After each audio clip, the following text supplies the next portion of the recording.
വിശദമായി വെഞ്ഞാറൻമൂട് കൂട്ടക്കൊലപാതകത്തിൽ കൊല്ലപ്പെട്ട ഫർസാനയുടെ മൃതദേഹം ചിറയൻകീഴ് കാട്ടുപുറയ്ക്കൽ പള്ളിയിൽ ഖബറടക്കി.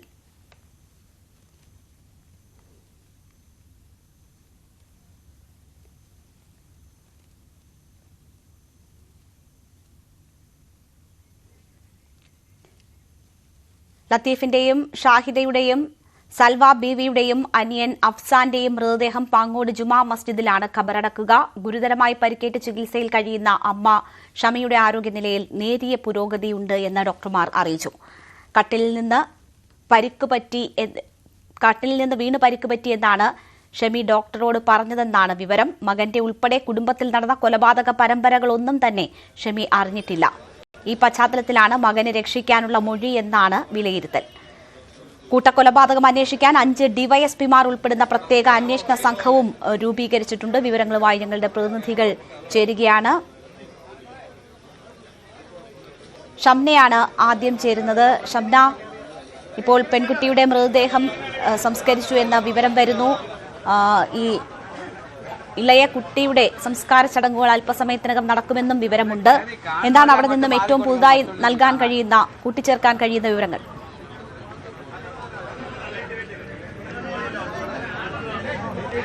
രേണു, നമ്മളിപ്പോൾ ഉള്ളത് പേരുമലയിലാണ്. ഇവിടെ ഈ അഫാന്റെ അനിയൻ അഫ്സാന്റെ മൃതദേഹം പൊതുദർശനത്തിനായി എത്തിച്ചിട്ടുണ്ട്. ഇപ്പോൾ ആംബുലൻസ് വന്ന് നിർത്തി മൃതദേഹം പൊതുദർശനത്തിനായി ഇറക്കുന്ന ദൃശ്യങ്ങളാണ് ഇപ്പോൾ പ്രേക്ഷകരിലേക്ക് എത്തിക്കുന്നത്.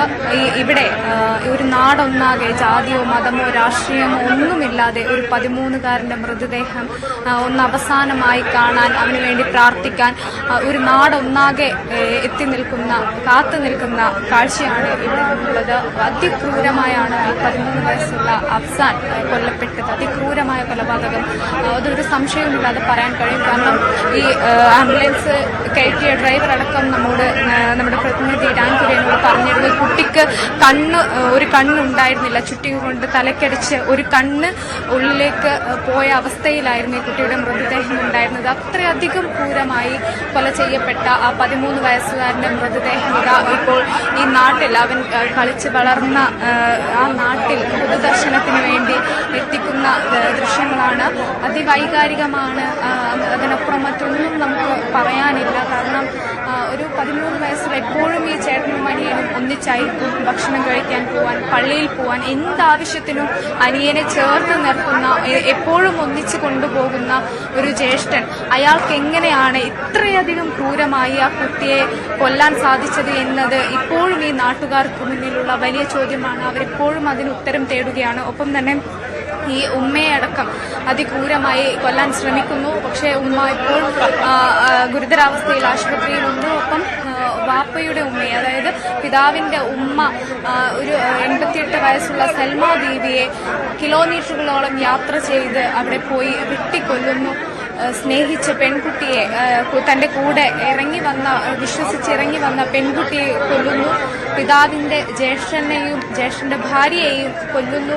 എന്തായിരുന്നു ഇയാൾക്ക് പിന്നിലുള്ള, ഇത്രയധികം വൈരാഗ്യത്തിന് പിന്നിലുള്ള കാരണമെന്നൊന്നും ഇപ്പോഴും നമുക്ക് വ്യക്തമല്ല. എന്തായാലും ഇപ്പോൾ ഈ അനിയന്റെ മൃതദേഹം, അഫ്സാന്റെ മൃതദേഹമാണ് ഇപ്പോൾ ഈ പ്രദേശത്ത് എത്തിച്ചിരിക്കുന്നത്. അത് വൈകാരികമാണ്. അതിനപ്പുറം മറ്റൊരു വാക്കുകളും നമുക്ക് പറയാൻ കഴിയാത്തൊരവസ്ഥ. ഈ നാടൊന്നാകെ അവന് വേണ്ടി പ്രാർത്ഥിക്കും. ഈ പൊതുദർശനം അല്പസമയത്തിനകം തന്നെ അവസാനിക്കും. ഈ പൊതുദർശനത്തിന് ശേഷം ഇവിടെ വെച്ച് തന്നെ നിസ്കാരമുണ്ടാകും, മയ്യത്ത് നിസ്കാരമുണ്ടാകും. അതായത് ഈ അഫ്സാന് വേണ്ടി മതപരമായ ചടങ്ങ്, പ്രാർത്ഥന, അത് ഈ പൊതുദർശനത്തിന് ശേഷം ഈ പൊതുവഴിയിൽ വെച്ച് തന്നെ, അവൻ ജനിച്ചു വളർന്ന അവന്റെ നാട്ടിൽ എപ്പോഴും ഓടിയിറങ്ങാറുള്ള ഈ വഴിയിൽ വെച്ച് തന്നെ മയ്യത്ത് നിസ്കാരം ഉണ്ടാകും. അതിനുശേഷമായിരിക്കും പാങ്ങോട് ജുമാ മസ്ജിദിലേക്ക് ഈ മൃതദേഹം കൊണ്ടുപോകുക. ഒന്നിച്ചായിരിക്കും ഈ ഖബറടക്കങ്ങൾ ഉള്ളത്. അതായത് പാങ്ങോട് ജുമാ മസ്ജിദിൽ ഒന്നിച്ച് ഒരു കുടുംബത്തിലെ 4 പേർക്ക് വേണ്ടി ഒന്നിച്ച് ഖബറുകൾ ഒരുങ്ങിക്കഴിഞ്ഞു. 4 ഖബറുകൾ ഒന്നിച്ച് സമീപത്തായി തന്നെ 4 പേർക്കുമുള്ള ഖബറുകൾ ഉണ്ട്. അവിടെ അല്പസമയത്തിനകം തന്നെ ഈ പൊതുദർശനത്തിന് ശേഷം എത്തിക്കും. ഈ ലത്തീഫിന്റെയും ഭാര്യ ഷാഹിദയുടെയും സൽമ ബീവിയുടെയൊക്കെ മൃതദേഹങ്ങൾ പാങ്ങോടും SN പുരത്തുമായി അവരുടെ വീട്ടിൽ തന്നെയാണ് പൊതുദർശനത്തിന് വെക്കുന്നത്. അതിനുശേഷം ഈ 3 സ്ഥലങ്ങളിൽ നിന്നും, അതായത് പേരുമലയിൽ നിന്നും അഫ്സാന്റെ മൃതദേഹവും SN പുരത്തു നിന്ന് ലത്തീഫിന്റെയും ഷാഹിദയുടെയും മൃതദേഹങ്ങളും പാങ്ങോട് നിന്ന് ഈ സൽമ ബീവിയുടെ മൃതദേഹങ്ങളും 3 ഒരേ സമയത്ത് പാങ്ങോട് ജുമാ മസ്ജിദിൽ എത്തിക്കും. 6 മണിയോടുകൂടി തന്നെ ഖബറടക്കം ഉണ്ടാകുമെന്നാണ് ഇപ്പോൾ അറിയാൻ സാധിക്കുന്നത്. ഇവിടെ ഈ 13 വയസ്സുകാരനെ ഒന്ന് അവസാനമായി കാണാൻ ഈ നാടൊന്നാകെ എത്തി നിൽക്കുന്ന, ഒരു ജാതിയോ മതമോ രാഷ്ട്രീയമോ ഒന്നുമില്ലാതെ അവന്റെ സഹപാഠികളും അവന്റെ അധ്യാപകരും ഈ നാട്ടുകാരും ഒന്നിച്ചെത്തി നിൽക്കുന്ന ഒരു കാഴ്ചയാണ് ഇവിടെയുള്ളത്. അല്പസമയത്തിനകം തന്നെ പൊതുദർശനത്തിന് ശേഷം ഇവിടെ വെച്ച് തന്നെ ആയിരിക്കും മയ്യത്ത് നിസ്കാരം ഉണ്ടാവുക. അതിനുശേഷമായിരിക്കും പാങ്ങോട്ടെ ജുമാ മസ്ജിദിലേക്ക് കൊണ്ടുപോവുക. അതിനുശേഷം എല്ലാ മൃതദേഹങ്ങളും ഒന്നിച്ച് 4 മൃതദേഹങ്ങളും ഒന്നിച്ച് ഖബറടക്കും. ഒപ്പം തന്നെ ഈ ഫർസാനയുടെ സംസ്കാരം പൂർത്തിയായിട്ടുണ്ട്. അത് ചിറയിൻകീഴെ കാട്ടുപുറക്കൽ പള്ളിയിലായിരുന്നു സംസ്കാരം ഉണ്ടായിരുന്നത്. അത് അല്പസമയം മുമ്പാണ് ഫർസാനയുടെ സംസ്കാര ചടങ്ങുകൾ പൂർത്തിയായത്. ഇന്നലെ വൈകിട്ട് 3 മണിയോടുകൂടിയാണ് ഫർസാന ഈ അഫാന്റെ കൂടെ ഇറങ്ങി വരുന്നത്. അതിനുശേഷം ആ കുടുംബത്തിന്റെ ഒരു അവസ്ഥ അതും അത്രയധികം വൈകാരികമാണ്. തങ്ങളുടെ മകൾ ഈ അഫാനുമായുള്ള ബന്ധം അറിയാമായിരുന്നു, ബന്ധത്തിനൊന്നും തങ്ങൾ എതിര് നിന്നിട്ടില്ല. പക്ഷെ എന്തിനീ കുട്ടിയെ ഇറങ്ങിപ്പോയി, വീട്ടുകാരോട് പറയാതെ, അല്ലെങ്കിൽ വീട്ടുകാരോട് ട്യൂഷൻ എന്ന് കള്ളം പറഞ്ഞ് എന്തിനീ കുട്ടി ഇറങ്ങിപ്പോയി എന്ന് അവർക്കറിയില്ല. പിന്നീട് ആ 3 മണിക്ക്, ഇന്നലെ വൈകിട്ട് 3 മണിക്ക് മകൾ ഇറങ്ങി, വീട്ടിൽ നിന്നും ഇറങ്ങി. പിന്നീട് അറിയുന്നത് ആ മകൾ അതിക്രൂരമായി തലക്കടിയേറ്റ് കൊല ചെയ്യപ്പെട്ടു എന്നുള്ള വാർത്തയാണ് ആ കുടുംബത്തിനെ തേടിയെത്തിയത്. അത്രയധികം വിഷമിപ്പിക്കുന്ന, വൈകാരികമായിട്ടുള്ള, തകർന്നു പോകുന്ന ഒരു വാർത്തയാണ് പിന്നീട് ആ കുടുംബം കേട്ടത്. പോസ്റ്റ്മോർട്ടം നടപടികൾക്ക് ശേഷം നേരത്തെ തന്നെ ഫർസാനയുടെ മൃതദേഹം ബന്ധുക്കൾക്ക് വിട്ടു നൽകി. അങ്ങനെ അല്പസമയം മുമ്പാണ് ചിറയിൻകീഴ് കാട്ടുപുറക്കൽ പള്ളിയിൽ വെച്ച് ഫർസാനയുടെ മൃതദേഹം സംസ്കരിച്ചത്. മറ്റ് 4 പേരുടെയും മൃതദേഹങ്ങൾ ഉടൻ തന്നെ ഈ പാങ്ങോട് ജുമാ മസ്ജിദിൽ വെച്ച് സംസ്കരിക്കുന്നതാണ്. എന്തായാലും ഉമ്മ ഇപ്പോഴും ഗുരുതരാവസ്ഥയിൽ ആശുപത്രിയിൽ കഴിയുന്നു എന്നൊരു വാർത്ത കൂടി വരുന്നുണ്ട്. ഇവിടെ നമുക്ക് കാണാം ദൃശ്യങ്ങളിൽ അവസാനമായി ആ 13കാരനെ ഒന്ന് കാണാൻ ഒരു നാടൊന്നാകെ എത്തിയിരിക്കുകയാണ്. പ്രായമായവരും അവന്റെ സഹപാഠികൾ, ചെറിയ കുട്ടികൾ, അധ്യാപകർ, ഈ നാട്ടിലെ ഓരോരുത്തരും, രാഷ്ട്രീയ നേതാക്കളായിക്കോട്ടെ, ആരൊക്കെ ഇവനെ ചിലപ്പോൾ പക്ഷെ മുൻപ് കണ്ടിട്ടില്ലാത്തവർ പോലും അവസാനമായി അവനൊന്ന് കാണാൻ, ഒരു അന്തിമോപചാരം അർപ്പിക്കാൻ ഇവിടെ എത്തിയിട്ടുണ്ട്.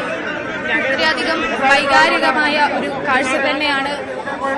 ഒന്ന് പ്രാർത്ഥിക്കുക, കാരണം നേരത്തെ നമ്മൾ റിപ്പോർട്ട് ചെയ്തിരുന്നു, അത്രയധികം ക്രൂരമായാണ് ഈ കുട്ടി കൊല ചെയ്യപ്പെടുന്നത്. തലയ്ക്ക് ചുറ്റിക കൊണ്ട് അടിച്ച് ഒരു കണ്ണ് പോകുന്ന അവസ്ഥ, അത്രയധികം എത്രമാത്രം വേദന ആ കുട്ടി സഹിച്ചിട്ടുണ്ടാകും എന്ന് ഒരു അത് നമ്മളെ അത്രയേറെ സങ്കടപ്പെടുത്തുന്ന ഒരു കാര്യമാണ്. ആ കുട്ടിയുടെ മൃതദേഹം അവസാനമായി കാണാൻ ഇപ്പോൾ എത്തിയിരിക്കുകയാണ്. അല്പസമയത്തിനകം തന്നെ നമുക്കറിയാം വലിയ രീതിയിലുള്ള തിരക്ക് ഈ കുട്ടിയെ ഒന്ന് അവസാനമായി കാണാൻ ഇവിടെ എത്തിയിട്ടുണ്ട്. വലിയ രീതിയിലുള്ള തിരക്ക് ഉണ്ട്. അതുകൊണ്ട് തന്നെ അല്പസമയത്തിനകം 1 മണിക്കൂറോളമാണ് ഇവിടെ പൊതുദർശനത്തിനായി ഇവർ കരുതുന്നത്. അതിനുശേഷം മയ്യത്ത് നിസ്കാരം ഉൾപ്പെടെയുള്ള നടപടികൾക്ക് ശേഷമായിരിക്കും പാങ്ങോട്ടെ ജുമാ മസ്ജിദിലേക്ക് എത്തിക്കുക എന്നാണ് ഇപ്പോൾ അറിയാൻ സാധിക്കുന്നത്. എന്തായാലും വളരെ എങ്ങനെയാണ് ഈ കൊലപാതകം ചെയ്യാൻ, എന്തായിരുന്നു ഈ 23കാരൻ അഫാന്റെ ഉള്ളിലുണ്ടായിരുന്ന ആ പ്രതികാരം അല്ലെങ്കിൽ ആ വൈരാഗ്യം എന്തായിരുന്നു എന്നെ സംബന്ധിച്ച് ഇപ്പോഴും ഒരു വ്യക്തതയുമില്ല.